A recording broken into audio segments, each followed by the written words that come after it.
Salut à tous et bienvenue dans Fantasy Ballers, le podcast qui vous parle de Fantasy NFL. On est en direct ce mercredi 26 octobre et comme d'hab, je suis accompagné d'Aptine. Comment ça va? Bonsoir Marc. Je Comment regarde s'est mes passée la semaine? waivers. Le waiver, Ça va, franchement, j'ai gagné toutes les ligues qui m'importent. Donc, je suis relativement content. Après, il y a eu pas mal de blessés, on va y revenir, mais du coup, ouais. mitigé, quoi. Mitigé. Ouais, ça va être le fil rouge de cette semaine parce qu'il s'est passé plein de choses. Il y a eu des blessures, il y a eu des trades, il y a eu des changements de starter. Donc on va regarder un peu tout ce qui s'est passé et comment aborder la deuxième moitié de la saison, parce qu'on est déjà à la moitié de la saison de Fantasy, saison régulière de Fantasy. Donc là, on commence vraiment à être dans le vif du sujet, avec les bye week, les blessures et les bancs qui commencent. On croyait qu'on avait plein de place dessus et en fait, c'est la galère. Ouais. On va commencer par le match du jeudi soir. Un gros match de Thursday Night cette fois, 42-34. C'est parti, allez. 42-34, victoire des Cardinals, avec un bon match. Le retour de DeAndre Hopkins, on en avait parlé dans le dernier podcast. Finalement, je ne suis pas resté réveillé pour regarder tout le match, mais j'avais regardé le premier drive. C'est déjà ça. C'est déjà ça.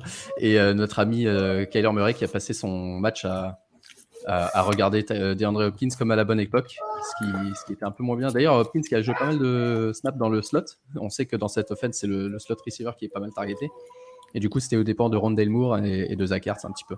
Mais c'est aussi un des premiers matchs où il mène au score pendant une bonne partie du match, alors que d'habitude, ils sont toujours en galère. Donc, je ne sais pas quels enseignements on tire de cette équipe des Cards et du QB, de la situation de QB pour les Saints, avec Dalton qui a starté malgré un Winston qui était soi-disant revenu de blessure, en tout cas dispo. Et on ne sait pas encore sûr qui sera le starter ce week-end pour les Saints. Écoute, on s'est trompé. En tout cas, moi, je me suis trompé avec Winston. Peut-être qu'il est trop blessé. Mais je pense que s'il joue pas le prochain match, c'est juste qu'il préfère avoir Dalton aux manettes et c'est tout, quoi. Exactement. Et en plus, moi, j'avais lu qu'il préférait éventuellement Dalton parce qu'il était plus sûr avec le ballon. Il perdait moins le ballon. Et là, il a fait un match. Alors, si c'était ça son avantage, il a fait le match typique Winston. Il a lancé 6 touchdowns, dont 2 à l'adversaire. Et une défaite au bout. Donc, on va voir ce que ça donne. Je pense que Dalton, c'est peut-être un petit peu mieux pour Kamara. Et Winston sera un peu mieux pour Chris Olave. Même si Chris Olave a l'air de s'en sortir très bien, quel que soit le QB.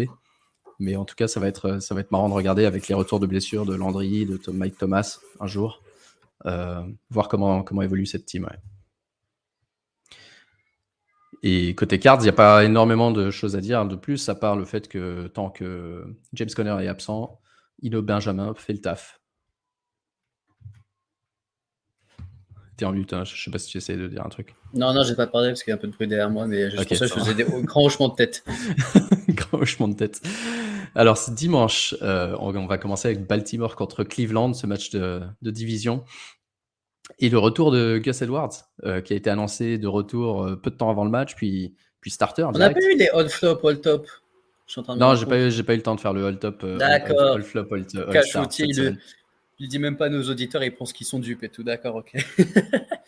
Non, parce que là, tu vois, je cherchais Marc Andrews et c'est vrai, et je sais que je l'ai dans une ligue et il sera clairement dans le all flop lui cette semaine. Ouais, c'est clair. Okay.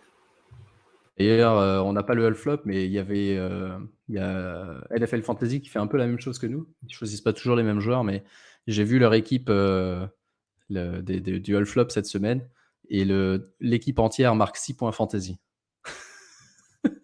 J'ai plus sous les yeux qui sont les joueurs, mais je pense qu'on va les découvrir pendant le podcast. Il y avait effectivement Marc Andrews, il y avait des QB qui avaient 0, des joueurs, des James Robinson qui avaient 0, des mecs comme ça. Donc, ouais, Marc Andrews décevant. Et justement, cette équipe de Baltimore qui est revenue, en tout cas dans ce match, complètement à leur ADN de courir, ce qui baisse la value de Lamar Jackson et baisse aussi la value de tout le monde autour de lui, sauf les running backs.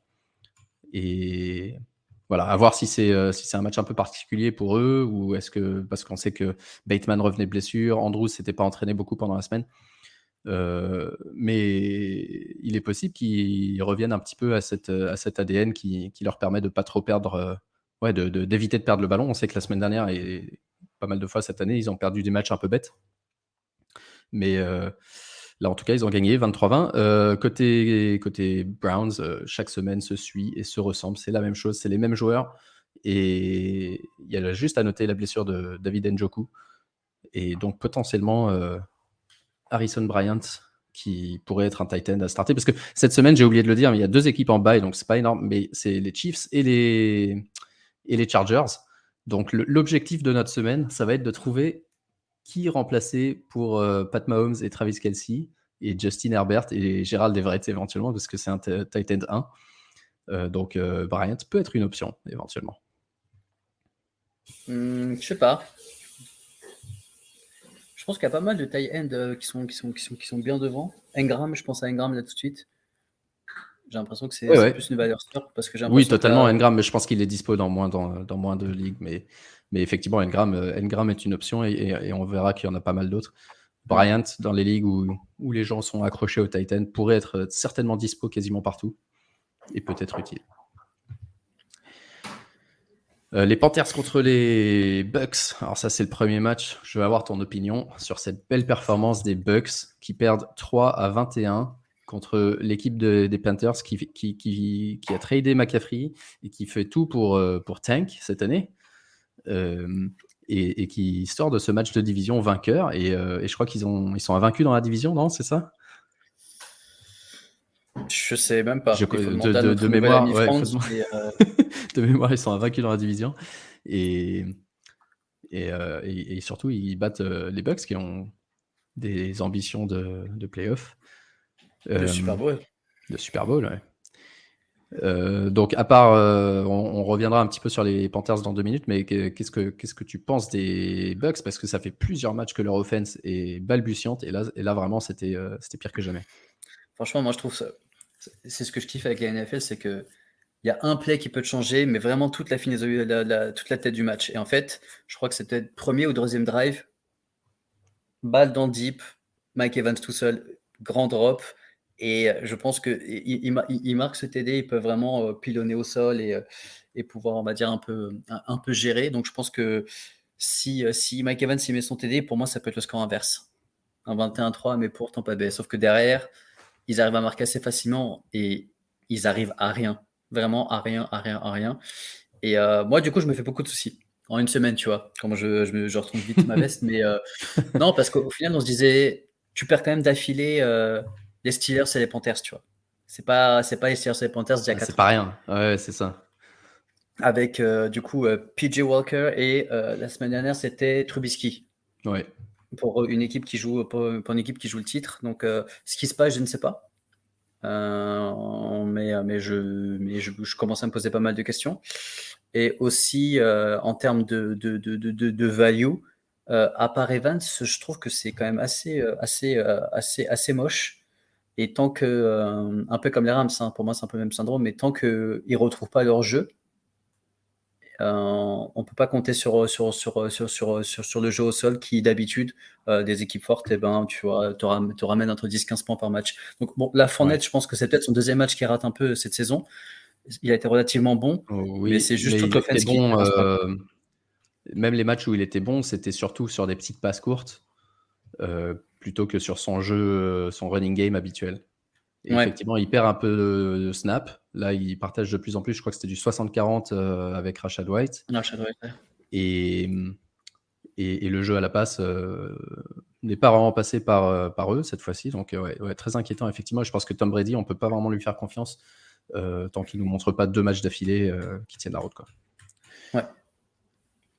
Et les Panthers, du coup, sans Christian McCaffrey, il était question que DJ Moore soit tradé pendant un certain temps, mais ensuite on a entendu qu'il serait peut-être pas tradé, maintenant on n'est pas trop sûr. En tout cas, bon match de DJ Moore, qui j'ai vu aujourd'hui une stat, les splits avec et sans McCaffrey datant de l'année dernière, et il marque en général 3 points PPR de plus quand McCaffrey n'est pas là, c'est autour de 12 au lieu de 9 quand McCaffrey est présent. Donc ça, c'est peut-être une chose intéressante à suivre, parce qu'effectivement, ça libère pas mal de targets.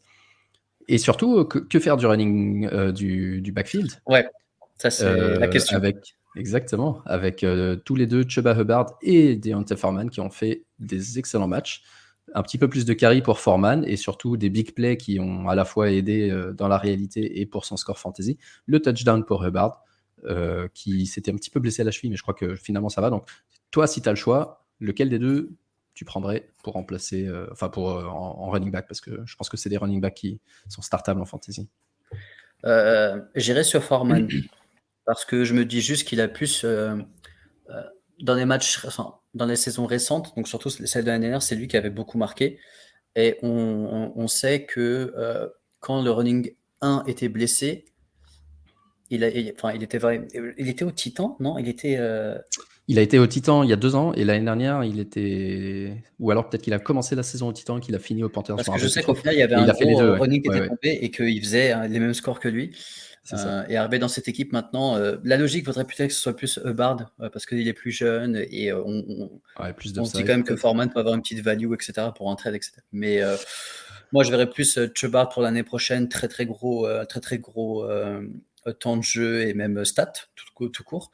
Mais peut-être pour jusqu'à la fin d'année, j'irais plus sur Foreman. Mais après, c'est plus qu'une impression. Je suis pas sûr je sais pas si quelqu'un a vraiment la réponse, tu vois. Donc, je pense que c'est plus celui qui a la main chaude. On disait ça la semaine dernière. Je pense que là, c'est typique le cas, quoi.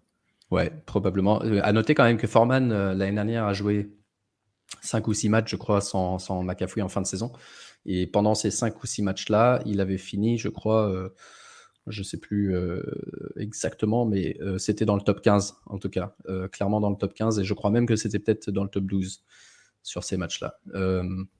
Donc, non, Et c'est Terrace clairement Marshall un. est en vie. Ouais. Sinon, c'est un running back capable. Hubbard, on sait qu'il a des limites, mais effectivement, c'est le plus jeune des deux.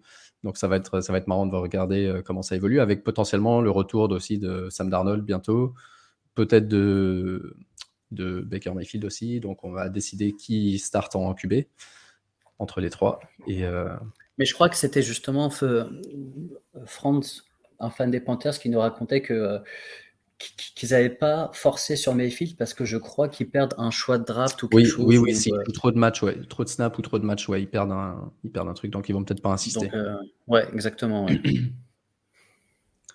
Ouais, ça va être marrant à suivre. C'est toujours marrant, les équipes, quand elles commencent à tanker complètement, ça crée des Ouais, opportunités les pour la équipes fantasy. nulles. Les équipes complètement nulles, ça crée des belles opportunités pour la fantasy. Une équipe qui tanque pas, c'est les Bengals qui se réveillent depuis 2-3 matchs et qui ont battu les Falcons 35-17 avec deux gros matchs d'affilée de Joe Burrow et de Ja'Marr Chase. 400 yards, plus de 480 même yards pour Burrow. Un énorme match de Ja'Marr Chase, un très bon match de Tyler Boyd aussi, qui a eu des big plays sur des touchdowns et tout. Et globalement, ouais, cette offense qui, ça y est, en tout cas dans ce match-là, commence à ressembler à celle qu'on avait l'année dernière, contre une équipe d'Atlanta qui, elle, pour le coup, est très faible défensivement, et qui a en plus perdu AJ Terrell sur blessure. Et du coup, je pense qu'on peut... L'enseignement principal de ce match, pour moi, c'est qu'on peut cibler la défense d'Atlanta quand on hésite sur ses start sits. Ouais, c'est ce qu'on a dit la semaine dernière et je crois qu'ils ont démonté un fort ou je sais plus ce qui s'est passé. C'était qui déjà? Non, mais ils avaient joué qui la semaine dernière ou, La semaine d'avant, c'était contre les 49ers. Ouais, voilà.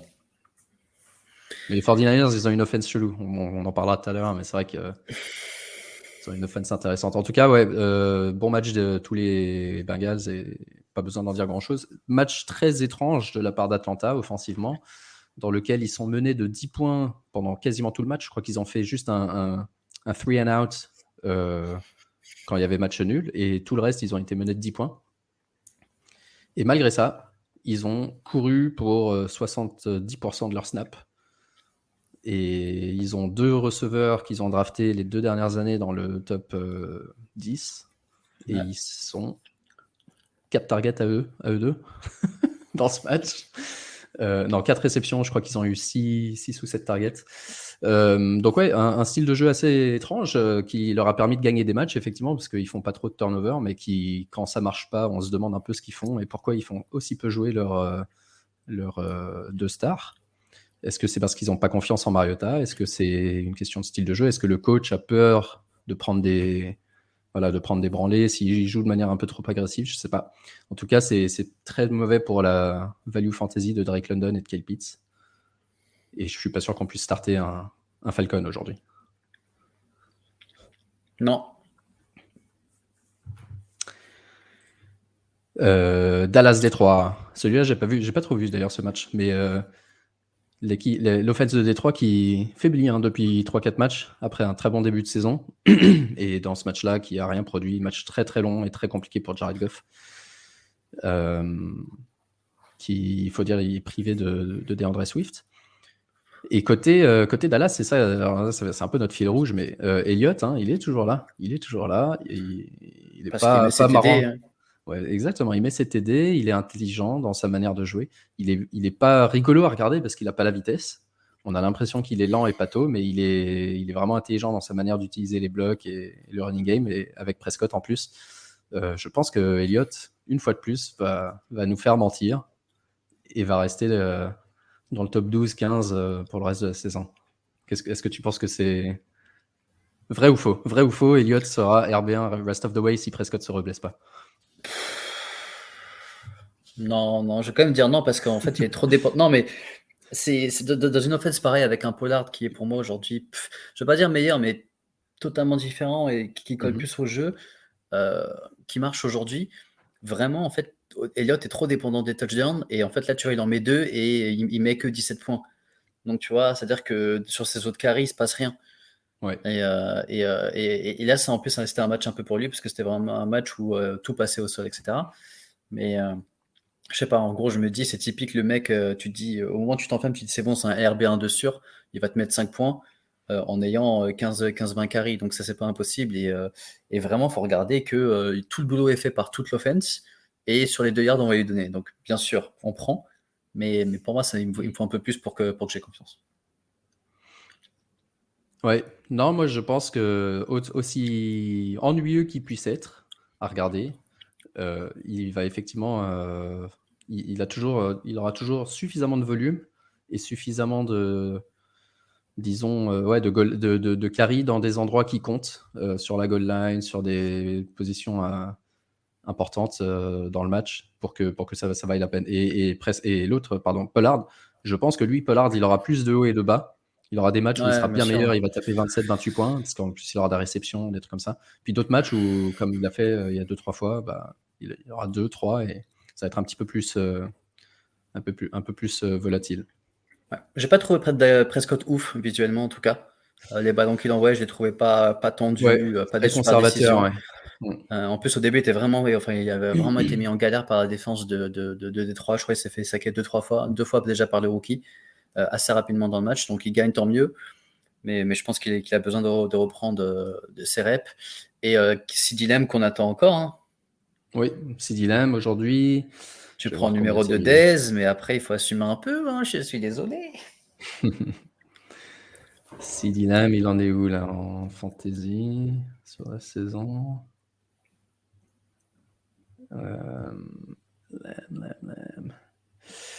Il est WR 13, donc voilà, ouais, c'est un peu le zik des WR.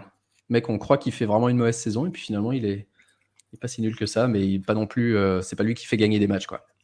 Ouais, mais tu regardes en total, non? Parce que peut-être qu'ils n'ont pas eu leur bail encore, ou enfin, j'imagine que. Non, ils ont pas eu leur bail, mais même par match, ouais, il y a quelques joueurs qui ont eu des bails, mais enfin, il est pas, disons qu'il est pas horrible, mais il ramène pas ce qu'on attendait de lui pour le moment. Ouais.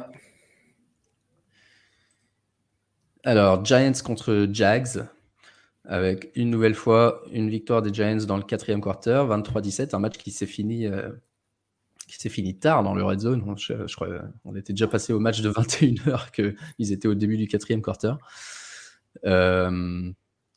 Et un super match de Daniel Jones qui recommence à courir. Après, il avait été blessé un petit peu à la cheville il y a 2-3 semaines. On dirait que ça va mieux, qu'il a été un peu libéré. Plus de 100 yards à la course. Et Daniel Jones, j'ai vu qu'il avait plus de yards à la course que Najee comment il Harris. s'appelle, Allez, que dis-le. Najee Harris, et que le QB, plus de yards par match même, en prenant en compte la bye week, plus de yards par match que zut, j'ai un truc mémoire, celui des Eagles, Jalen Hurts. Jalen Hurts. Donc ça, c'était ce qu'on avait dit en début de saison. En tout cas, moi, j'avais dit, c'est au pire, il a ce petit cheat code parce qu'il est mobile. Et effectivement, là, il commence je crois qu'il est QB 10 sur la saison. Et en plus, il avait un calendrier, j'ai regardé tout à l'heure, un calendrier relativement complexe sur le papier, en tout cas jusqu'à maintenant, et un calendrier qui devient beaucoup plus simple sur le papier, une fois de plus, pour les QB dans les 7-8 prochains matchs. Donc, je pense que c'est même dans les ligues à 1 QB maintenant. Daniel Jones, c'est quelqu'un qu'il faut avoir dans les rosters et voir à titulariser, sauf si on a un top 4, enfin top 4, j'exagère, sauf si on a un des top 6, voilà, les habituels, quoi, les Herbert, Hurts, Mahomes, Allen, etc. Mais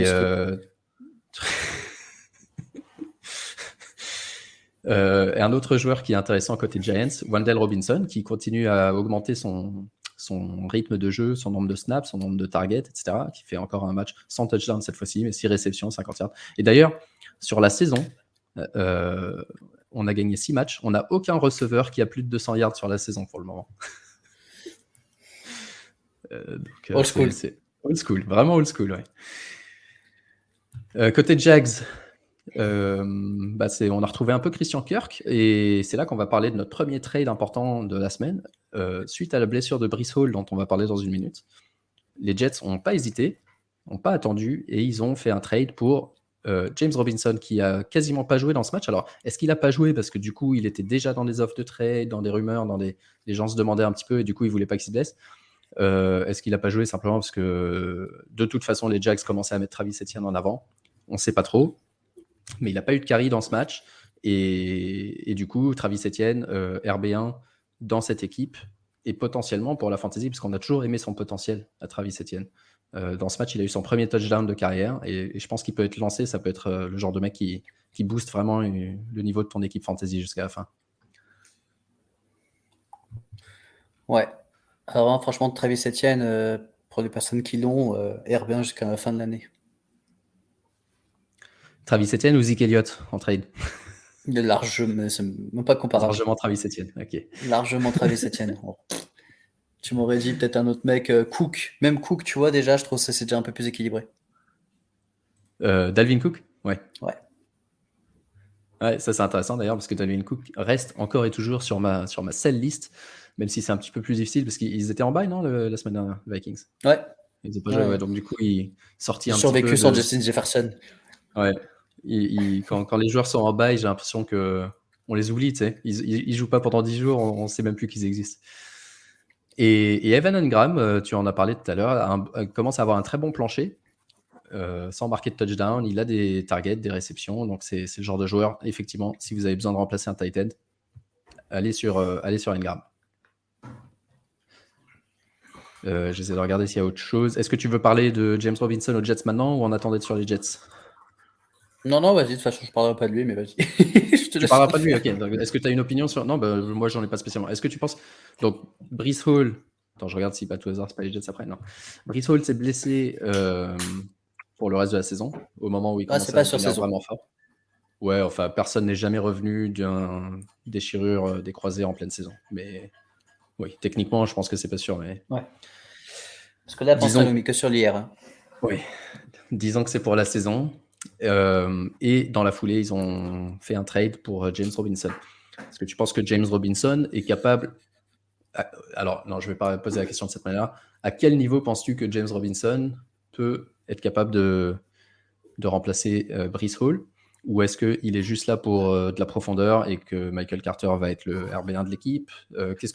Voilà, tout simplement, où est-ce que tu le situes? Est-ce que tu penses qu'il gagne ou qu'il perd par rapport à ce qu'il était chez Jacksonville? Je pense qu'il perd un peu. Alors déjà, moi j'étais très surpris du trade. Pourquoi? Parce qu'au final, là, tu redonnais un peu les clés à comment il s'appelle, Michael Carter, c'est ça? Oui. Et du coup, je m'étais dit, déjà que je suis un peu étonné, donc ok, ils vont le prendre en profondeur, mais là, ça pue le comité parce que je vois que 2 joueurs à peu près de même niveau, tu vois. Mm-hmm. Donc comité, et peut-être que les deux ils vont devenir intéressants parce que ça reste une équipe qui va quand même beaucoup courir. Donc c'est pour ça que je dis qu'il va rester à peu près au même niveau que ce qu'on a vu avec les Jacks. Mais juste en termes de points, c'est-à-dire là aujourd'hui il était presque pas utilisé, mais en début d'année il a eu quand même des gros matchs. Donc je pense que tu prends un peu la moyenne des deux et tu dis il peut te ramener 6-7 points par match, quoi. Enfin, entre 6 et 8 points par match, par exemple. Mais du coup, je pense qu'il n'y en a aucun des deux qui est vraiment startable. C'est un peu dommage. Mhm. Parce que moi, je sais que j'avais stash Michael Carter Carter, sur ouais. plusieurs ligues. Ouais. Et j'étais vraiment content. On se comprend quand je dis content de me dire ah bah j'ai dans mon équipe et Brissol. Ok, c'est blessé, mais j'ai le backup. Parce que moi, je crois que sur 5 ligues, j'ai Brissol dans 3. Oui, j'allais dire, il faut préciser, parce que quand tu dis content, tu étais outré de perdre Brice Hall, mais qu'au moins tu avais Carter Ouais, voilà, ouais. Après, on savait pour que l'année te dernière, sauver. ils faisaient des très bonnes stats. Et tu vois, moi, je suis vraiment contre les jeunes qui sont très, très forts, beaucoup de talent, mais que tu ne fais pas jouer. Donc, c'est Ouais. pour ça que moi, Atlanta, c'est des grands insultes. Mais Bip. voilà, bip. Et par exemple, ça m'a embêté pour Carter, pour Michael Carter, tu vois. Donc, je me dis, ok, il va rejouer, mais maintenant, tu le mets en comité. Mais je pense que c'est déjà un comité un peu plus intelligent, c'est-à-dire plus un 50-50, alors que là, on était plus sur un 70-30. Et aussi côté Ouais, Jacksonville, hein. Donc, c'est pour ça que je me dis peut-être que ça sera un peu plus intéressant pour James Robinson aussi. exactement, ouais.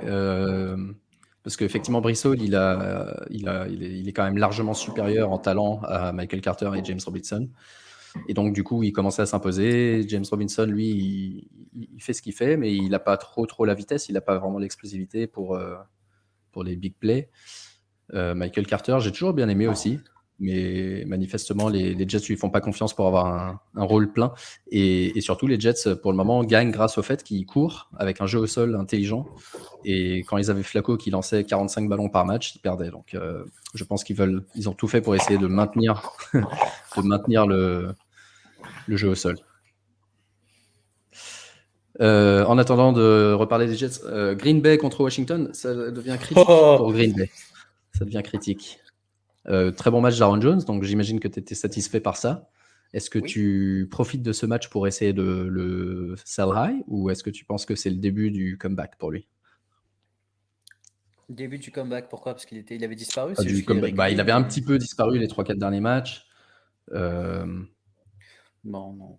Moi, je le garde parce que je l'aime bien. Donc, mais après, je pense pas qu'il y a des personnes qui, euh, qui, qui soient assez chaudes pour l'acheter. Parce qu'il y a toujours le spectre d'A.J. Dillon, en gros, où tu dis que tu peux pas avoir un si bon running back. Tu vois, c'est vraiment comme Pollard et Elliott. Donc, je me dis, tu peux pas avoir un si bon running back et te dire, OK, je vais faire confiance avec Aaron Jones jusqu'à la fin de la saison. Donc, tu prends les gros matchs qu'il te fait et tu essaies de limiter les matchs de merde qu'il te fait. oui. Oui, sauf que tu sais jamais quand ça va arriver. Non, non, c'est sûr, ouais, ouais, mais bon, au final, enfin, je ne considère pas comme un RB1, je me dis plus que c'est un RB2, voire un flex qui peut Ouais. te donner une bonne surprise, très grosse surprise. Et ce qui est intéressant, c'est que du coup, ils font très peu jouer A.J. Dillon, qui est une des déceptions jusqu'à maintenant cette année. Euh, Moi, Totalement. je sais que je l'avais drafté dans 4 ou 5 ligues, en tant que RB2 avec pas mal d'upside et tout ça. Et pour le moment, c'est pas du tout ce qu'il rapporte. Ouais.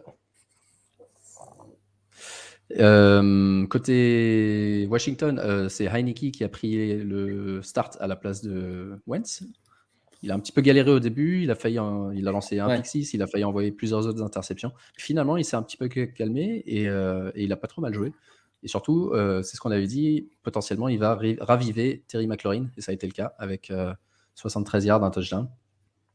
Et Euh, Gibson, au final. Hein, là, tu vois l'équipe qui roulait, enfin, qui faisait avancer le ballon l'année dernière. mhm. Et les deux qui étaient très intéressants à starter en fantasy l'année dernière. Donc, ouais, enfin, il y a une certaine logique qui revient, quoi. Ouais, exactement, exactement. Il a Gibson qui a été assez efficace sur un volume un peu plus bas que Brian Robinson. Et ce backfield qui va, ouais, un peu, malgré McKissick qui a presque rien fait là, dans ce match-là. Donc, effectivement, si Gibson peut avoir un petit peu le jeu à la passe qu'avait McKissick, ça peut être très bien pour eux. Ouais. À noter aussi que les Packers cherchent un rookie en fin de contrat pour aller le chercher.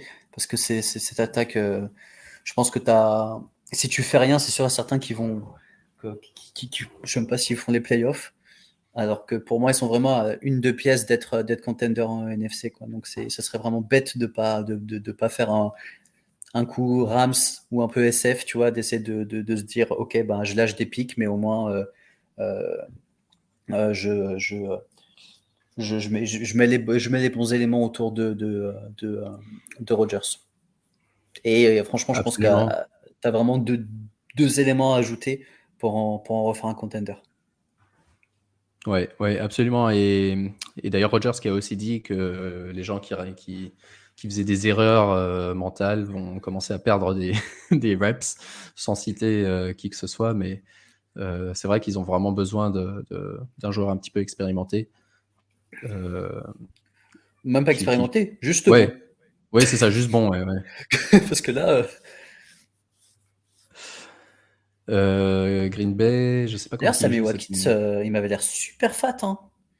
Je C'est l'ai vu vrai, faire j'ai une pas course vu. à un moment, je me suis dit, ah Ouais, ouais. ouais, et je lui dis, mais c'est Il a fait, Dynasty qui est revenu ou c'est quoi, tu vois?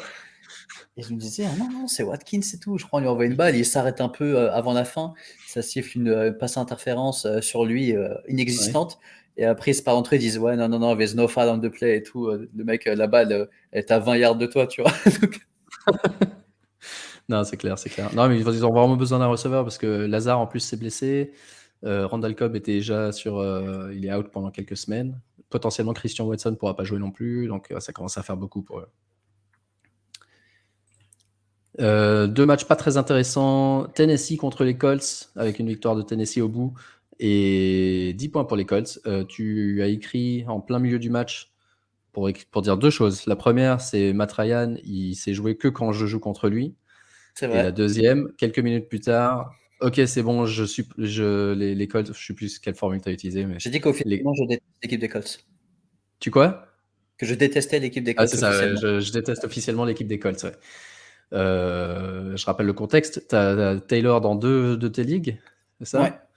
Et, et donc, Matt Ryan a été benché à la fin. Alors, il a été benché, il faut dire qu'il est blessé à l'épaule, mais ils ont dit que même s'il n'avait pas été blessé ou que même s'il revient de blessure, c'est le remplaçant Sam Ehlinger qui sera le QB. L'idée, c'est que ce sera que lui, Ehlinger, soit le QB jusqu'à la fin de la saison. Donc Sam Ehlinger, c'est un quarterback qui peut être mobile, lui, justement. Et une des raisons pour lesquelles les Colts déçoivent, c'est, on avait dit, leur ligne offensive tient pas autant la route que les années précédentes.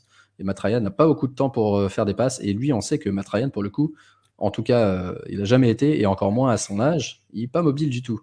Il prend pas mal de sacs, il fait beaucoup de mauvaises décisions, il fait pas mal de turnovers. Ehlinger, lui, il pourra peut-être être un peu plus efficace dans ce contexte-là. Et aussi ouvrir un petit peu plus le jeu pour Jonathan Taylor si sur les play action, ils sont obligés de respecter un petit peu la course du QB.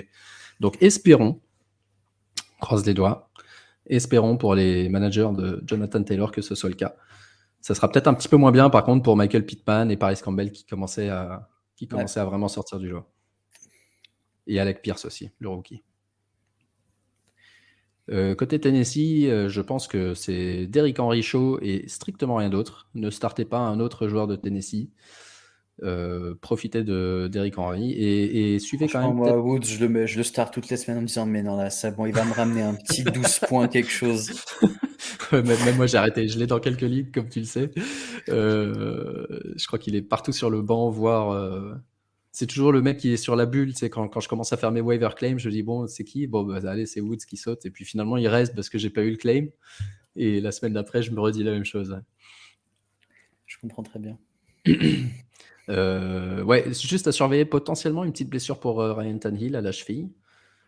J'ai pas les dernières infos, mais à surveiller parce que Malik Willis, lui pour le coup pourrait être rigolo en fantasy, même s'il est pas bon dans la réalité. Mais Tennessee pour le coup, ils ont un coup à jouer Pas dans la FC prêt, Sud. pas prêt, pas bon. Il est pas Oui, prêt. ouais, pas prêt, pas prêt, pas prêt. Qu'est-ce qu'il est méchant, ce garçon, c'est pas possible. Il est pas prêt, pas bon, on sait pas. Le Et surtout jury, que les Titans, enfin, ils gagnent, tu vois. Enfin, c'est ça, ils je crois gagnent qu'ils et puis sont. ils Ouais. ont un coup à jouer en AFC Sud. Ils ont absolument, ils sont revenus après un mauvais début de saison, donc ils n'ont pas spécialement intérêt à faire jouer quelqu'un d'autre que Tannehill s'il est capable de jouer. Mais bon, s'il n'est pas capable de jouer, gardez un œil sur Malik Willis qui pourrait, en tout cas en superflex avec les bye week, etc., être un remplaçant intéressant. Ah, tiens, breaking news. Andy Dalton startera cette semaine contre les Raiders. Ah, ouais, c'est bon, je tège Winston, c'est bon, ça m'a saoulé cette histoire. Pour la petite histoire, j'ai la dynastie avec les Américains, Justin Boone et d'autres experts. Dedans, on a 6 QB sur le roster. On a Winston, Pas un de qui a bon. été benché. Non, mais c'est même pas un de bon. Si au moins il jouait, il y en a pas un qui joue. C'est une super flex. Je ne peux pas aligner un QB. Donc, on a Winston qui a été benché, Wentz qui s'est blessé, Watson qui est suspendu, Bridgewater qui a joué 2 matchs, mais qui, ça y est, tu as est revenu. J'avais Heineke, mais je l'ai drop, et du coup, quelqu'un m'est passé devant pour le prendre. On a les deux joueurs de Carolina, Matt Corral et Sam Darnold, qui sont tous les deux sur hier. Et on a été obligé de faire un trade, de lâcher un 3e tour pour Bridgewater, qui est nul. Mais au moins, on se dit qu'il fera le... Bridgewater, je dis n'importe quoi, pardon. Pour, comment il s'appelle, Brissett, qui fera le lien avec Watson, on espère. Mais c'est incroyable. J'ai 6 QB, il n'y en a pas un qui joue. Sur ce, le dernier match pas très intéressant, et puis après on a quelques-uns qui sont un peu mieux. Raiders contre Houston, gros score des Raiders, hein, mais tout passe par Jacobs, et ça, Jacobs, c'est vraiment une de mes surprises cette année, parce que chaque semaine, il fait le taf, et Dieu sait on avait quand même dit qu'il était possible qu'il le ferait travailler jusqu'à ce qu'il crève, et c'est clairement le cas.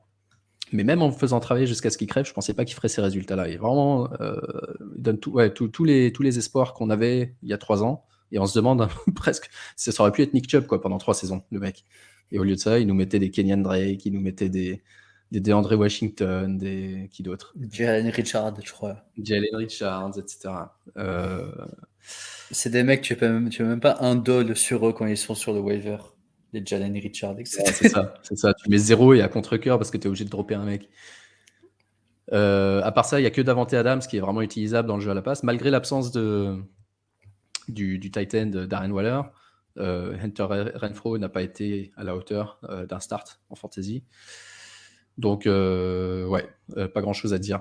Côté Houston, pas grand-chose à dire non plus, hein, honnêtement, mais Dameon Pierce continue à faire le taf, même s'il a été un petit peu moins utilisé en deuxième mi-temps quand ils sont tombés derrière au score, donc ça c'est à surveiller. On avait toujours dit que s'il tombait derrière au score, peut-être qu'il aurait un petit peu moins de jeu, il serait utilisé un petit peu moins à la réception, mais il avait déjà eu 20 carries avant ça, et un match tout à fait convenable pour le rookie qui vraiment est start-up toutes les semaines. Moi je sais que je l'ai, et Oui. pendant les 4-5 premières semaines, je ne l'ai pas starté, il était sur le banc, il marquait ses 16 points, etc.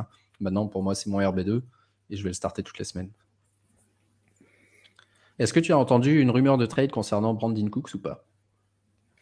Non, mais je trouvais que justement, je voulais comparer un peu lui parce que je trouvais qu'il faisait partie un peu des bailo qu'on avait mentionné, mais Ouais. qui met du du temps temps quand même à reprendre. Ouais.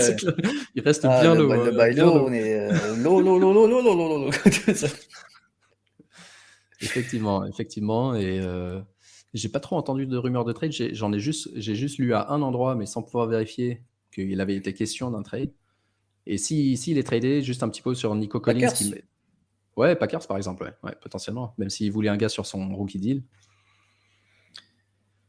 Mais mais là, ouais, c'est Nico Collins. low. Ouais.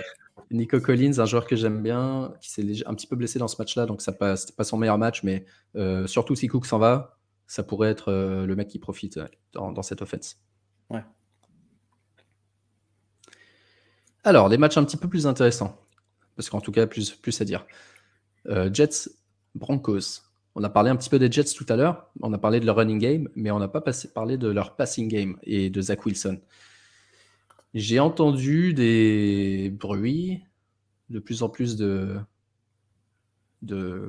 talk show, de trucs comme ça qui parlent de Zach Wilson comme étant le prochain sur la liste de Baker Mayfield, Sam Darnold et tous ces mecs-là qui sont pris très tôt, qui jouent super bien au collège, mais qui n'arrivent pas à progresser au niveau pro. Quelle est ton opinion sur Wilson, à la fois pour la fantasy et pour la suite de sa carrière, sachant que depuis qu'il est revenu, les Jets ont gagné 4 matchs d'affilée quand même, mais que lui-même ne joue pas spécialement bien. Moi, j'ai jamais été chaud sur Wilson. Donc franchement, pour moi, je serais pas choqué de le voir justement dans la trempe des Darnold, Darnold, Mayfield, etc.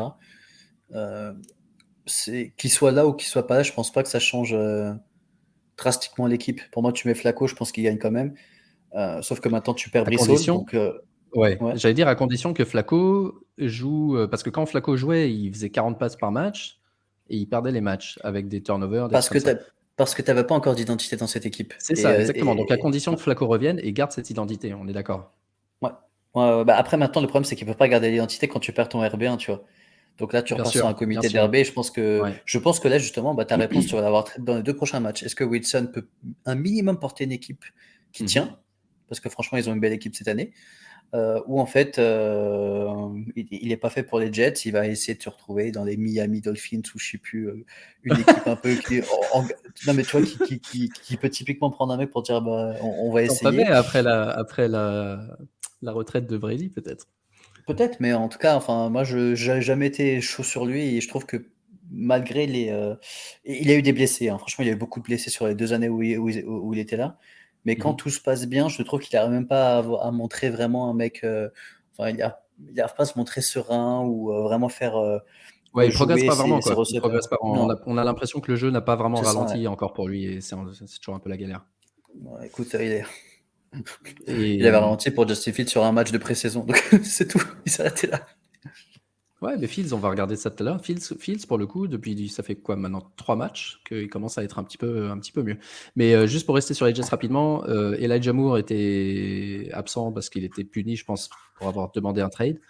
Corey Davis s'est un petit peu blessé au genou. Donc Moore, a priori, devrait jouer la semaine prochaine. Et ça va être intéressant de voir, effectivement, comme tu as dit, le passing game des Jets, ce que ça peut donner maintenant que Brees Hall n'est plus là pour porter l'équipe.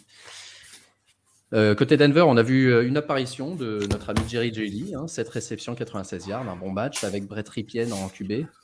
Alors, nous, on aime bien le basket et on sait toujours que en NBA, avant la trade deadline, les équipes qui sont un peu nulles, elles mettent un joueur, elles lui disent, toi, tu vas jouer 35 minutes, tu vas prendre 25 shoots, tu vas jouer meneur toute la soirée et ils le showcase, comme on dit. Est-ce que tu penses qu'en foot, ça existe, ça? Ou est-ce que c'est simplement Judy a été bon dans ce match et a su se démarquer? Parce que Rypien a clairement préféré Judy à Sutton dans ce match. Et Judy, pardon, pour finir la théorie, c'est que Judy a été dans plusieurs rumeurs de trade cette semaine. Franchement, c'est une bonne question. En NBA, on sait que c'est le cas. Mais après, le problème de la NFL, c'est les blessures. Donc, est-ce que tu fais jouer un de tes meilleurs joueurs et Ouais, moi, je pense pas que ça pour qu'il se existe. pète un truc? Hmm. Moi, moi, je pense que ça existe, mais que c'est peut-être un peu plus intelligent. Ouais. Donc, pourquoi pas. Mais je vois pas, je dirais, Judy partir aujourd'hui. Je pense qu'ils ont vraiment un beau corps de receveurs. Il faut juste que ça clique, tu vois. Donc, pour moi, c'est un peu les Packers, les Bucks, eux, les Rams. Je me dis, ils ont vraiment tous les ingrédients pour que ça marche. Maintenant, les Broncos, je suis un peu moins sûr, tu vois. Et les Colts aussi. Plus de eux en tier 2, en mode, ouais, non, peut-être que ça va pas cliquer, en fait. Mais je ne vois pas Jerry et Judy partir. Franchement. Ouais, ça serait dommage pour leur équipe. Mais c'est vrai que c'est une équipe un peu étrange cette année. Là, ils vont jouer imprévisible. Ouais. On ne sait pas qui starter, on ne sait pas quoi faire. Il y a aucune personne. Pour moi, Sutton, c'était un peu un gars, le seul mec un peu sûr. En fait, non. Et là, dans ce match-là, non, sans Wilson. C'est Greg Dulcich aussi, le rookie. Ça fait plusieurs matchs que Sutton, j'ai pas l'impression qu'il fait des grands scores. Donc, moi, je suis content. C'est pas mon problème. J'ai aucun Bronco dans mon équipe, donc tant mieux. Mais pour les personnes qui l'ont, il faut peut-être attendre 2-3 matchs pour qu'il y ait un mec qui commence à aligner 2-3 bons scores. Et voir aussi peut-être d'autres blessures sur le même poste avant de pouvoir starter. Avant de pouvoir starter, quoi.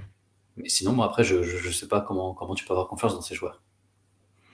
Non, c'est clair. Et puis, ils commencent à tâtonner vraiment en running back. Ils ont recruté Latavius Murray. Là, cette semaine, ils ont recruté Marlon Mack, qui a signé à Denver et qui devrait jouer à Londres. Il est parti avec l'équipe à Londres.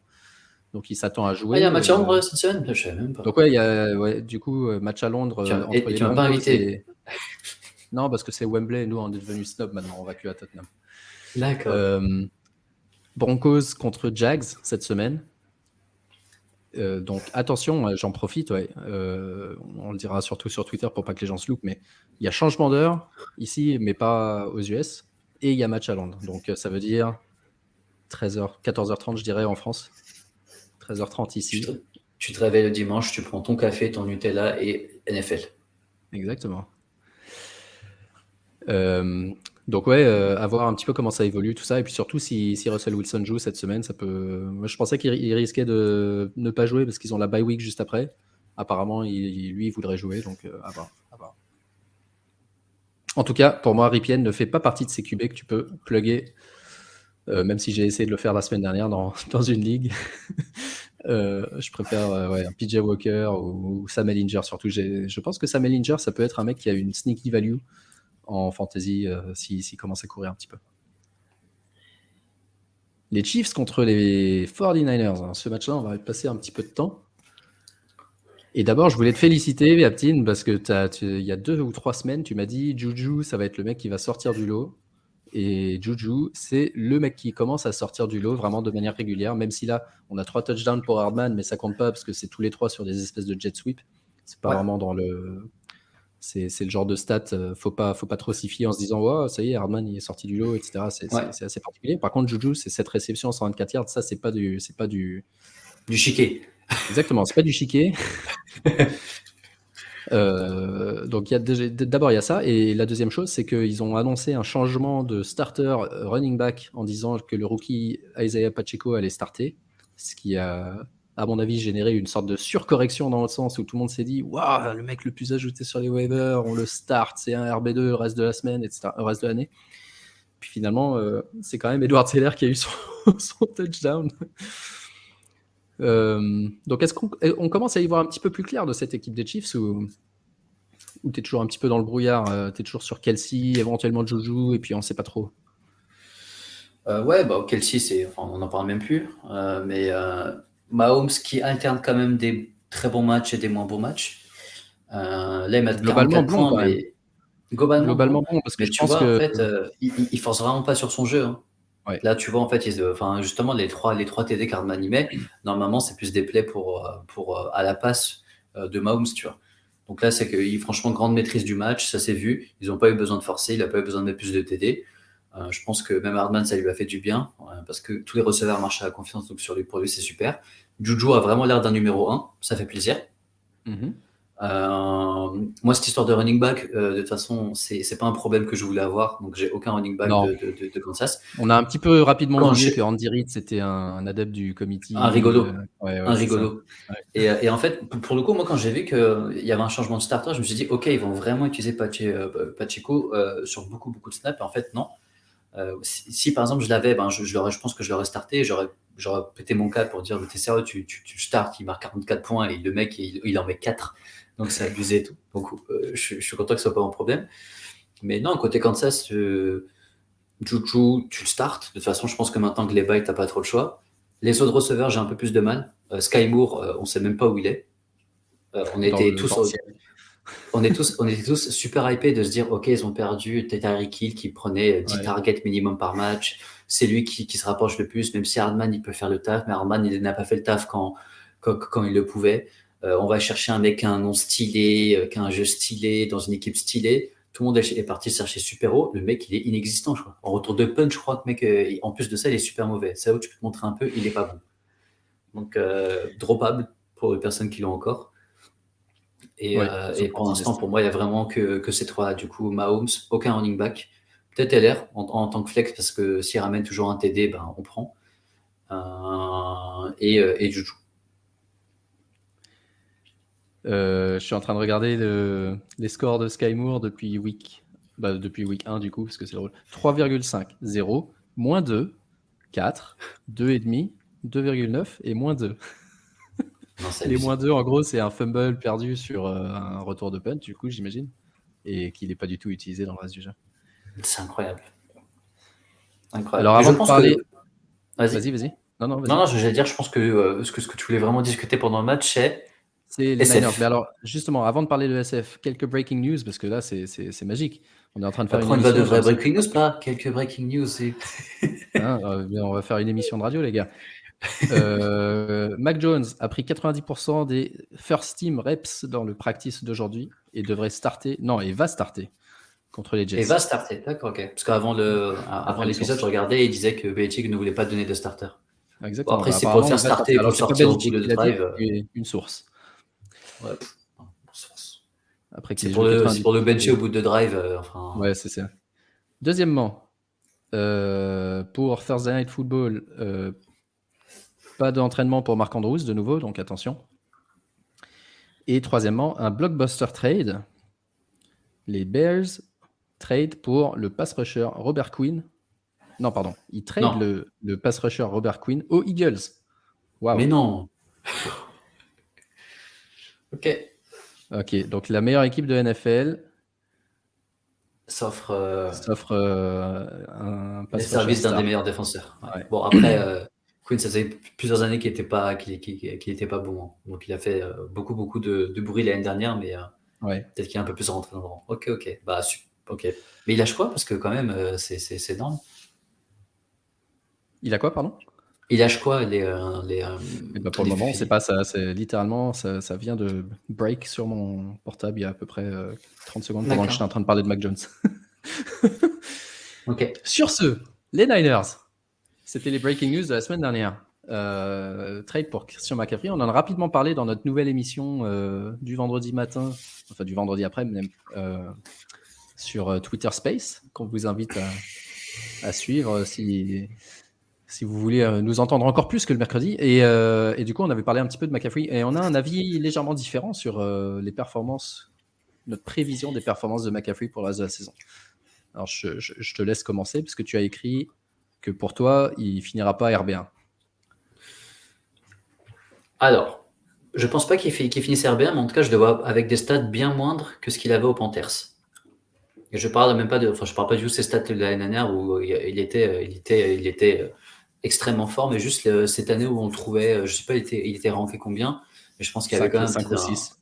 Voilà, pour moi, en fait, il sera pas 5, il finit pas du tout 5-6 sur la fin d'année. Pourquoi? Parce qu'en fait, quand je regardais le match, je me suis rendu compte de toutes les armes qu'SF avait. On voit un Kittle qui revient de blessure, Garoppolo qui aime quand même jouer à peu près avec les mêmes joueurs. Ils ont le meilleur fullback de la NFL. Wilson, je pense qu'il a quand même un rôle aujourd'hui. Il va se faire sauter Ils l'ont starté, mais rapidement, tu vois, on a vu qu'il startait, au running, tu avais 5 mecs différents. Ce connard de coach, il a mis un running que nous on aimait bien, qui a pas vu un drive depuis le début de la saison. Maintenant, il le fait jouer au moment à McCaffrey. Donc, bien sûr que c'est le premier match de McCaffrey, que ça sera pas la référence, etc. Mais en gros, je suis en train de me dire que, ok, cette offense va normalement marcher et produire des points, mais je pense vraiment pas que McCaffrey aura un rendement régulier et qu'il aura des stats comparables à ce qu'il avait aux Panthers. Parce qu'ils sont trop. Et que justement, je pense qu'ils jouent eux aussi le titre. Avant qu'ils aient McCaffrey, pour moi, c'est une équipe qui jouait le titre. Parce que super défense, parce que très bonne attaque. Il y a 2 ans de ça, ils étaient à la finale du Super Bowl. et je me dis, juste dans la finale, pas. Et il n'y a pas grand chose qui a changé. Et maintenant, tu vas prendre McCaffrey, mais dans quel monde tu vas prendre un risque de le blesser, sachant qu'au final, il est pas injury prone, mais tu sais qu'un running, un petit peu quand même. ça peut se blesser facilement. Ouais. Un tout petit peu, mais pour moi, c'est le poste de running qui fait que tu peux te blesser. Surtout avec son volume, quand tu portes 25 ballons par match. Voilà, donc dans tous les cas, il n'aura pas le volume. Pour moi, il n'aura pas le volume qu'il avait l'année dernière qui lui permettait de faire ses scores, même si l'offense est plus sympa et qu'il peut faire des plus gros plays. Mais pour moi, c'est typique le genre de match Julio Jones. Ah, j'ai un peu mal à l'orteil, tu te reposes. Ouais. On a mis plusieurs choix de draft de l'année prochaine sur toi. On a des mecs comme Wilson, comme Price ou Deebo Samuel qui fait 100 taf sur chaque match qui peuvent aider. La défense fait le boulot. C'est juste que pour moi, aujourd'hui, McCaffrey ne peut pas avoir les mêmes stats et le même rendement qu'il avait chez les Panthers dans cette attaque de San Francisco. Ok. Ouais, tu fais ton mais je sais que t'es pas d'accord. Oui, monsieur. Non, mais écoute, personne n'est devin et je trouve que le raisonnement tient la route. Et effectivement, je suis pas tout à fait d'accord. Ma lecture à moi, elle est en fait pas si loin de la tienne, mais c'est juste pas la même conclusion. Je pense que le coach Shanahan va être extrêmement sous pression de résultats cette année. Effectivement, tu l'as dit, ils ont été au Super Bowl avec Garoppolo, donc ils peuvent même pas dire ouais, c'est à cause du QB, machin, blessé. Non, Garoppolo les a amenés au Super Bowl, c'était il y a 2 ans 2 ou 3 maintenant. Ouais, 2 ou 3. Enfin, c'est effectivement avec pratiquement la même équipe que ce qu'ils ont aujourd'hui. Ils n'ont pas perdu grand monde. Et là, ils recrutent McCaffrey, qui est unanimement, si ce n'est le meilleur running back de la ligue quand il est pas blessé, dans le top 5. Et il y a Miles Et, Sanders, hein, attention. et du coup, ils ont une obligation de résultat, vraiment. Et dans le même temps, dans cette division, pour le moment, c'est Seattle qui est en tête. Alors, je ne pense pas que Seattle restera en tête toute la saison, mais pour le moment, ils sont en tête. Il y a 3 équipes avec 3 victoires. C'est les Niners, les Rams, les Cardinals. Pour le moment, personne vraiment se détache dans cette division. Le prochain match, c'est contre les Rams. C'est hyper important. Ensuite, ils ont bye week. Et après la bye week, ils vont avoir une série de matchs qui est un peu plus simple et qu'il faut vraiment gagner. Et je pense que tant que... Alors, ils vont pas forcément... je suis d'accord avec toi. Ils vont pas lui donner 22, 23 ballons par match. Ils vont pas le run him into the ground, comme on dit. Ils vont l'utiliser peut-être un peu plus intelligemment aussi sur des plays à la passe, etc.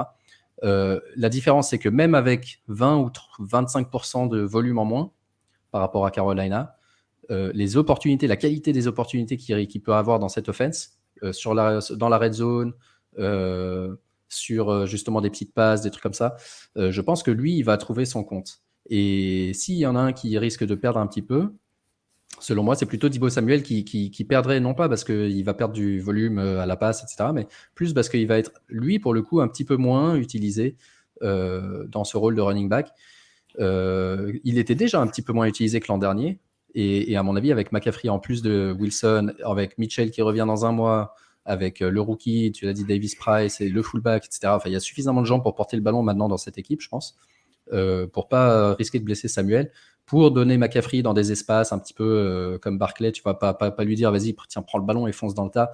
Il y a d'autres joueurs pour faire ça. McCaffrey l'utilisait de manière un petit peu plus intelligente. Il est arrivé jeudi par avion avec un playbook qu'on lui a donné à Charlotte avant qu'il parte, en disant lis ça, soit à l'entraînement demain et match dimanche.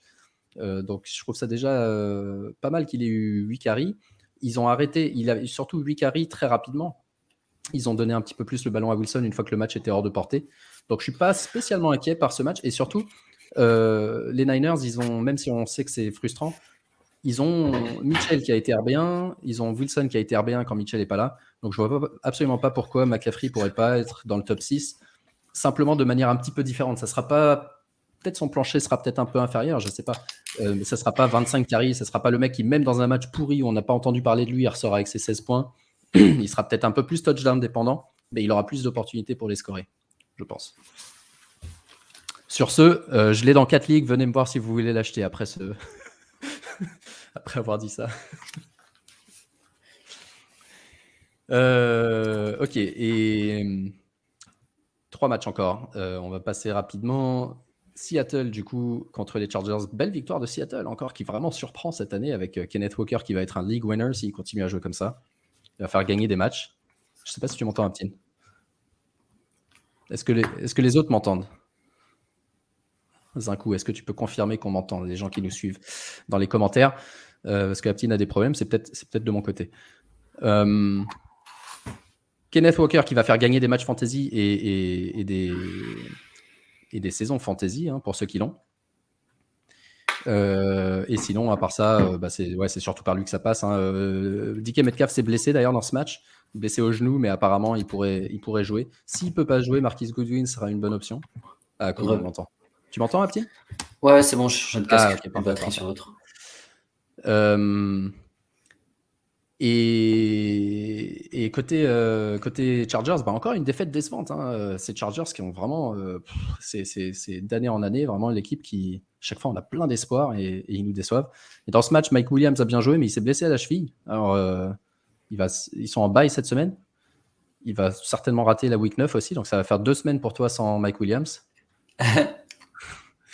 Et le seul vraiment safe pour le moment, c'est toujours l'inévitable Austin Ekeler qui, lui, pour le coup, est utilisé, comme on disait, on parlait de McCaffrey il y a 2 minutes, lui, il continue à être utilisé au maximum de ses capacités.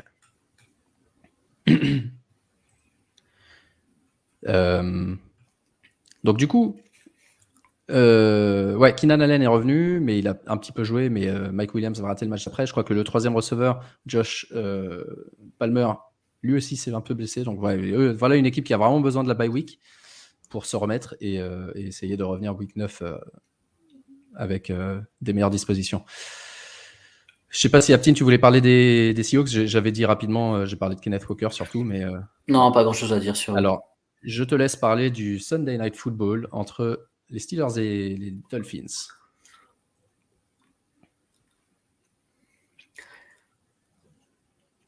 Désolé, je dis ce que Zinco disait en même temps. Ah ouais, il parlait de McCaffrey. Pics donnés pour Qu'est-ce qu'il McCaffrey sont t'écoute, pour je cette suis année. Pas de garantie qu'il soit dans l'effectif l'année prochaine.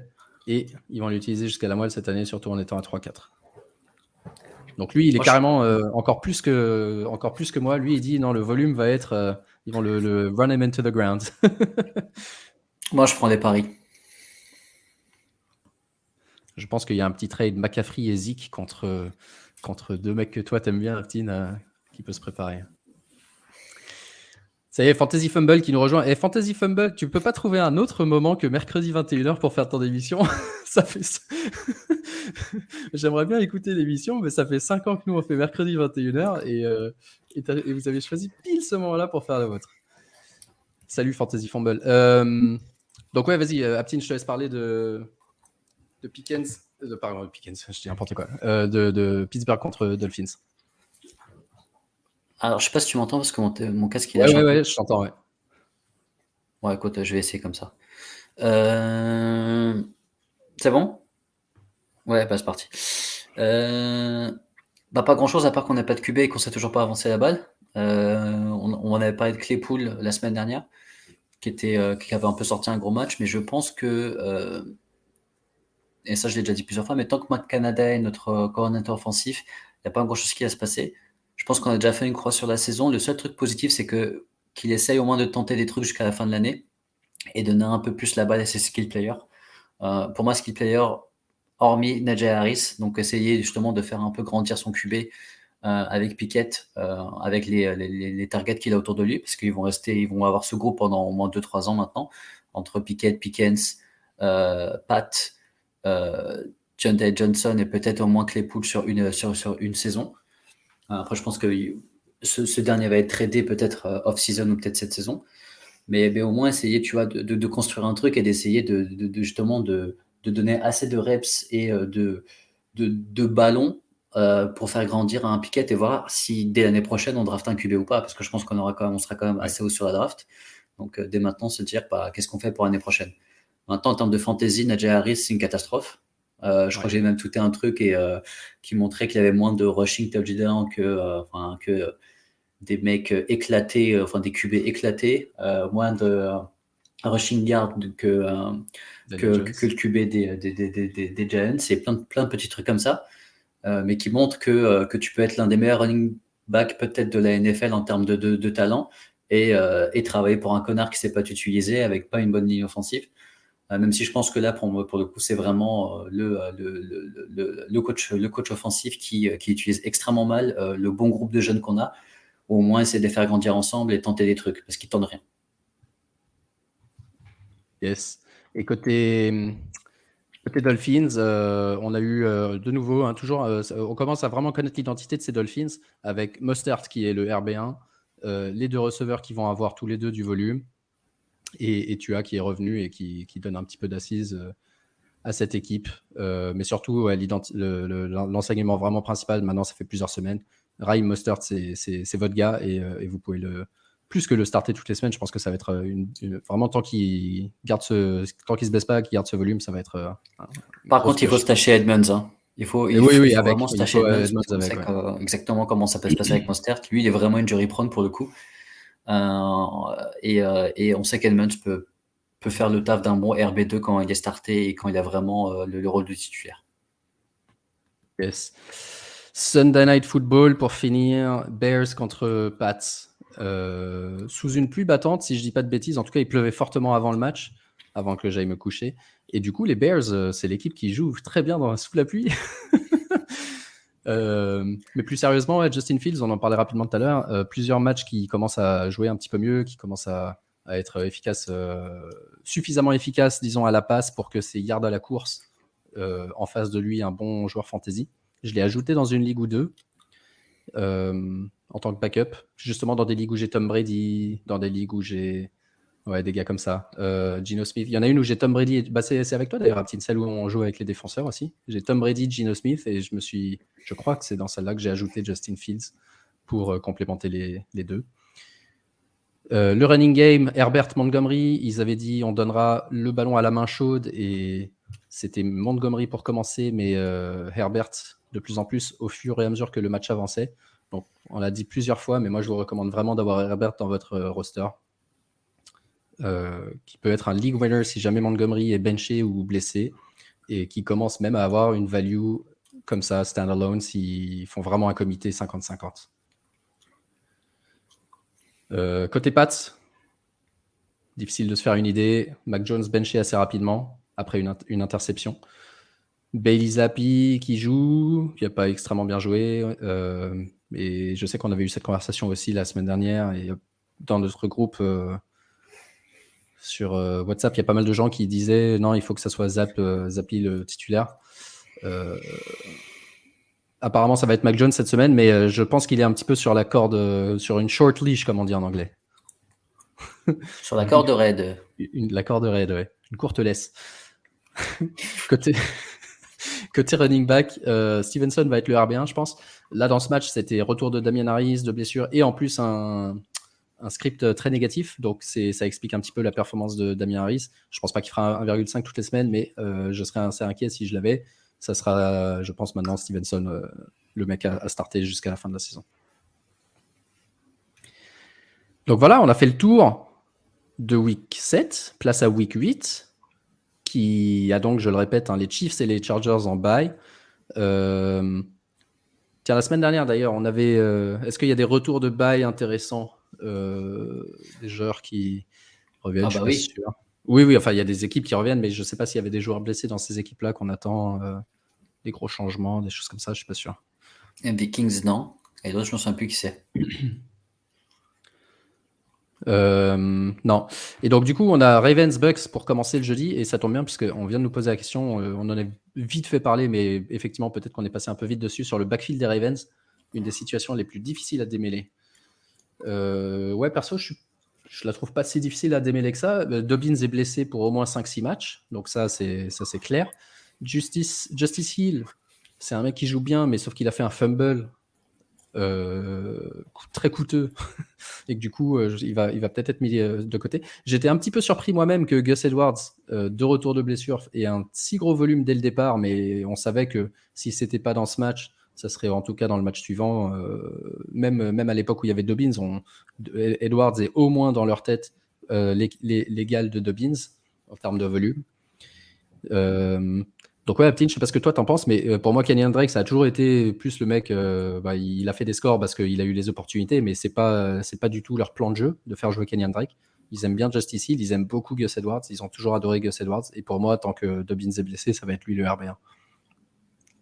Je suis d'accord, pas grand chose à ajouter. Kenyan Drake, c'est toujours le mec qui vient juste, on va dire, dépanner. Mais, ouais, et il dépanne très bien d'ailleurs. Je pense que l'option principale, ça reste quand même les jeunes qui mettent un peu en compétition, qui sont Gus Edwards et J.K. Dobbins. Donc pour l'instant, pour moi, Gus Edwards, tant que Dobbins est blessé, je pense que c'est un RB2 en value, surtout s'il continue à courir comme ça. C'est ça. On sait que c'est un peu dans leur ADN. Mais, et même quand J.K. Dobbins va revenir, enfin si Gus Edwards a tenu la baraque, je suis pas sûr qu'il ait un très grand rôle. Donc, ça fait 2 ans qu'il est quand même assez blessé, J.K. Dobbins. Je pense qu'ils attendent juste que quelqu'un, enfin un des jeunes, prenne, on va dire, le lead de manière régulière et qu'il fasse le boulot. Ouais. Et aujourd'hui, l'opportunité est chez Gus Edwards. Alors, je remets un peu leur box score. Cela dit, si sur 16 carries, il marque 2 touchdowns toutes les semaines avec 18 points et que les gens s'enflamment en se disant « il revient de blessure, 18 points, ça va être une star, etc. » et qu'ils veulent vous donner un gros truc pour Gus Edwards parce qu'ils ont leur RB, leur Breece Hall qui s'est blessé ou quelque chose comme ça, je suis pas contre le vendre après cette performance. Parce que pour moi, le problème des running backs de Baltimore, c'est qu'ils n'ont jamais vraiment utilisé dans le jeu de passe. Gus Edwards encore moins. Et du coup, ça limite un petit peu leur upside. Donc, effectivement, ils sont dépendants du fait de courir beaucoup, de mener les matchs et de demander à Lamar de pas trop s'enflammer. Donc, c'est un petit peu... Ouais, c'est RB2, je suis d'accord avec toi. J'ai pas peur Zeke que Drake... est blessé ? Qui ? Zeke. Peut-être, mais pas que je sache. Torn MCL. Ah ouais, sérieux? Donc il va rater 2-3 semaines? Ouais, knee sprain, not practicing today. Ok, ouais, bah, Et un autre situation à qui suivre alors. parle de MC, genre sprain. Mais... Ouais, MCL sprain. Bon, parfois, c'est pas très très grave, mais c'est gênant. Ouais. Tant que c'est pas une déchirure, ça devrait aller. Et ouais, non, juste pour finir là-dessus, je suis pas très inquiet qui donne du volume à Kenyan Drake. Si Drake se met à scorer, je pense que Edwards fera le taf, mais effectivement, si quelqu'un pense que ça va être un RB1, bah, vendez-lui. Sur ce, on finit. Ravens Bucks, jeudi. Pas mal, l'affiche, sur le papier en tout cas. J'ai un peu peur que ça soit le genre de match qui finisse 12-9 quand même. Non, je crois qu'on va avoir un deuxième Ferdinand rigolo. Ouais. Et ensuite, donc attention, on le redit, 14h30. C'est ça, 14h30 en France, Broncos Jaguars à Londres. Et puis surtout 18h, le début des matchs. Ne vous plantez pas, ne ratez pas le début. Avec cette semaine, ouais, pas d'énormes affiches de nouveau cette semaine. Quelques matchs importants, aussi des équipes qui ont besoin de gagner, mais il n'y a pas des. Je suis en train de regarder, ouais, pas d'affiches majeures jusqu'au match du soir, où par contre, il y a ce 49ers contre Rams qui lui est super important pour la suite de la saison et qui va être intéressant à suivre. Et Packers-Bills pour ceux qui veulent rester réveillés le lundi, en profitant du fait qu'on a 1 heure de moins cette semaine. Donc si vous voulez regarder un Sunday Night Football ou un Monday Night Football, et d'ailleurs, non, c'est férié chez vous le 1er novembre, non, en France? Ouais, exactement. Ah bah, moi, j'ai là, posé mon 31. Okay, pas d'excuses. Pas d'excuses. Ah ouais, c'est ça. Non, il faut quand même poser le 31, pardon. Donc, Sunday Night Football Packers-Bills, ça peut valoir le coup si vous posez votre 31 et que ça commence à 1h20 au lieu de 2h20. Ça sera peut-être mieux que Bengals-Browns. En tout cas, sur ce, continuez à nous suivre sur Twitter avec toutes les updates pendant la semaine de trade, de blessures. La trade deadline, c'est mardi prochain, justement, mardi 1er novembre. Potentiellement vendredi, on fait un Twitter Space maintenant avec 2-3 gars, on pose des questions, on fait des petits débats, ça dure 20-25 minutes. Vendredi après-midi, si vous êtes chaud pour vous mettre dans le bain pour la semaine. Et dimanche matin, le Before de Fantasy Ballers avec Clément. Dites-nous si vous le regardez, s'il raconte des conneries ou pas. Parce qu'il faut être sûr que. Marc, il veut virer des gens. il faut le tenir accountable, comme on dit. Hold them accountable pour les conseils qu'il donne dimanche matin. Aptine, bonne semaine. Bon week-end à toi. Peace. Bon Halloween et bonne semaine de NFL à tous, les gars. Ciao, ciao. Bye bye.